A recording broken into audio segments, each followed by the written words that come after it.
3. Station 3, we're graphing inequalities. Just remember, these words right here is how you say them, and it's which way it does it. So just keep that in mind as we go up through the activities. I'm going to zoom in so we can graph. I'm going to do this as Eduphoria would tell you to do it. Technically, if you have this done right here, you could graph this, hit Control T, and get 2 ordered pairs. You can graph those ordered pairs and would connect with a dot. I'm going to show you how it's going to work on your Eduphoria test. Your Eduphoria test wants you to get the y-intercept and use the slope.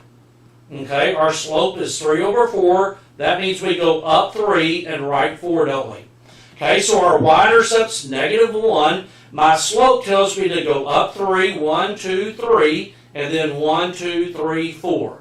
So my slope tells me to go up 3 over 4, put another dot. Once you draw that dot, it's going to connect, and this right here is going to be a dashed line in it because it does not have the equal bar.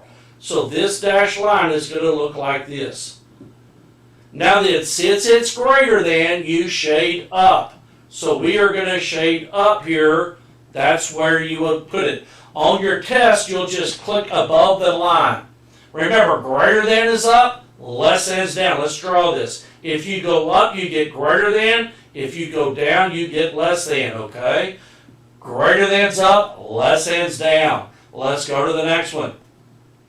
This right here is our y-intercept. This is our slope. And our slope is -2 over 1, which means we're going to go down 2, right 1. So the first thing you're going to do is put a dot at the y-intercept. You got to get that dot, okay? Now then, we're going to do what the slope tells us to do. The slope tells us to go down 2, right 1, and put another dot. You're going to click on that dot. It's going to connect it with a line, and that equal bar is going to be a solid line in it. So our line would be a solid line going through there. It's going to look something like this. Now then, we got to figure out to shade it up or down. Notice we have less than, which means down. We're going to shade down, aren't we? Okay, so down is less than. If you go down, you get less than. If you shade up, you go greater than. Remember to shade up or down with this. Solid or dashed line, too.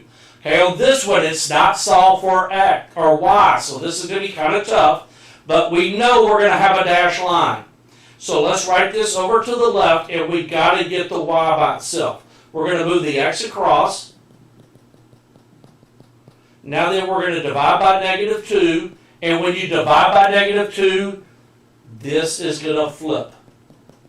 So we're going to have y, it flips to less than, and then we got 1 over 2x, and then -2. So we're going to start off at the -2, and then our slope tells us to go up 1, right 2, and we need a dashed line through those dots. And now then our slope flipped to less than, which means we're going to shade down, so we're going to shade everything below this line. These are tricky. We're going to keep working with them. You will get better. Keep believing you can do this. You are amazing. You are created to do wonderful things, and you are awesome.